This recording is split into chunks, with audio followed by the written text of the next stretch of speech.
Straight leg shuffle is another drill designed to develop high levels of negative foot speed.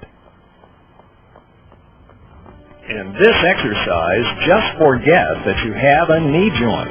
Keep the toes up, ankles dorsiflex, and shoulders in front of the hips.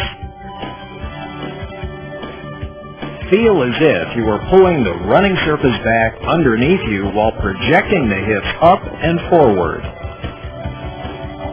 Once the basic movement is mastered, the shuffle evolves into a bounding action. In straight leg bounding, we increase the distance the hips travel in the air by applying a greater negative force at landing.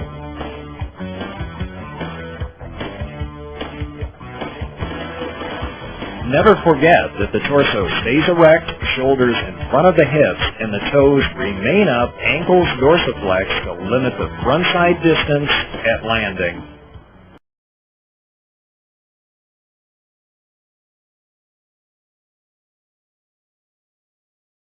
If you want to become a better runner, begin by running better. The truth is, by the time most of us enter our 30s, our bodies have forgotten how to run efficiently.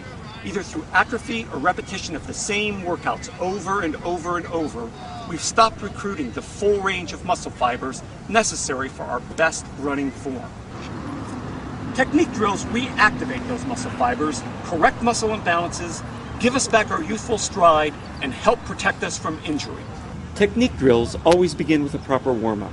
This includes at least 15 minutes of easy jogging and 4 to 5 strides. We don't do any static stretching, as that can decrease our power and even lead to injury. For the drills themselves, it's best to use racing flats or lightweight trainers. We want a light shoe that will flex with our foot. We'll start with a trio of skipping drills. Christian is demonstrating our first drill, schoolyard skipping, which is just what it sounds like, simple skipping. Stay nice and loose with a full arm swing. In technique drills, we often exaggerate running movements as a way of training our bodies through the full range of motion. Also, remember that we move our arm in sync with our opposite leg. When we haven't skipped for a while, there's a tendency to work the arm and leg on the same side. Don't do that! After 40 to 60 yards of the drill, we jog back to the start line. Then, once there, we start a stride, not a sprint, for the same 40 to 60 yards. This is one of the ways we hardwire our new muscle fiber recruitment into our running form. After finishing our stride, we walk back to the start line. And don't hurry, there is zero benefit to be gained from rushing recovery between drills. Ceci is taking our skipping one better with our second drill, high skipping. This time, instead of just skipping forward, Ceci is driving vertically off her toes, going for some height while simultaneously reaching high with her opposite arm, as if she was trying to touch an overhead tree branch. We land on our takeoff foot, coming back down to our heel before rolling forward, switching feet, and repeating the action. Don't rush this drill. The object is correct execution, not moving forward quickly. Once again, jog back to the start, then follow with another stride. First we did skipping, then high skipping, and now I'll step into the mix myself to demonstrate long skipping. This is not for the beginner. You'll want to have a few sessions under your belt before attempting long skipping. This time the emphasis isn't on height, it's on distance. We spring twice off the same foot, then switch to the opposite foot. The tricky part of this drill is the arm pump while in mid-skip. This helps to realign our bodies for a proper landing. Our next trio of drills is aimed at improving our knee lift. We'll begin with flat-footed marching. For this drill, we march flat-footed, so don't come down on your toes or heels. Focus on working the quadriceps and hip flexors. Also, keep a nice upright posture. Imagine that you're a puppet on a string, with one string pulling your head straight up while two others work your knees. Arm motion tends to be a little more limited for this drill. Ceci is performing our fourth drill, high knees. This time, we stay on our toes, using a piston-like motion to rapidly lift our knees and then drive our toes back toward the turf. Our arm motion mimics our leg motion, and it's okay to lean back a little if that helps with your knee lift. One caution, don't be too overzealous with this drill. You don't want to lift your knees so high and hard that you tug on your lower back. Next up is bounding. In bounding, we're springing from one foot to the other. We're hopping with style. Drive off your foot, aim for the sky, and take off, like Superman or Michael Jordan on his way to a slam dunk. When you land on your opposite foot, you let your knee bend to absorb the impact, then instantly spring forward again.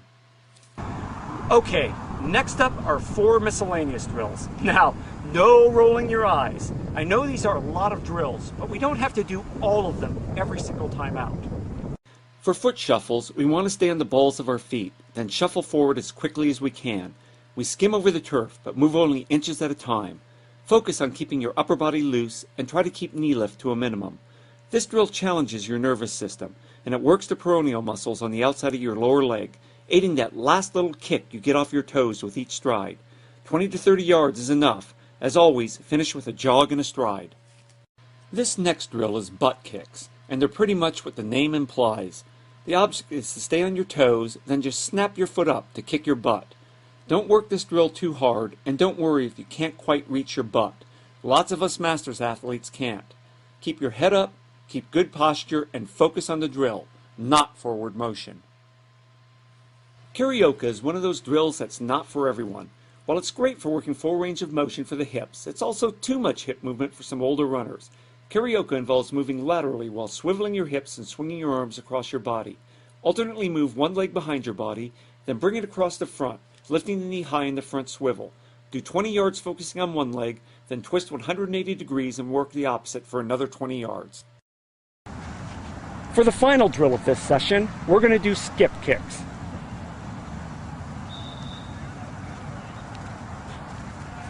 Skip kicks are not for masters runners with tight hamstrings. If your hammies are tight or you have lower back issues, don't do this drill. I like to call this the Rockettes drill. Skip and kick, and skip and kick, and skip and kick, and skip and kick. We lift our knee and extend our leg on the skip, then switch legs, and again. When you finish your drills, you aren't finished with your workout. Ready? Let's do it. You'll want to tack on an easy 20 to 50 minute run. Like the strides, this will help to hardwire neuromuscular gains into your normal running stride. And you'll want to do your drills once a week, or at least a couple times a month, during your base training phase. When we were young, we ran and jumped and climbed up trees. We skipped and somersaulted. We played tag and capture the flag and hopscotch. We worked all our muscles. and we became efficient runners without even thinking about it.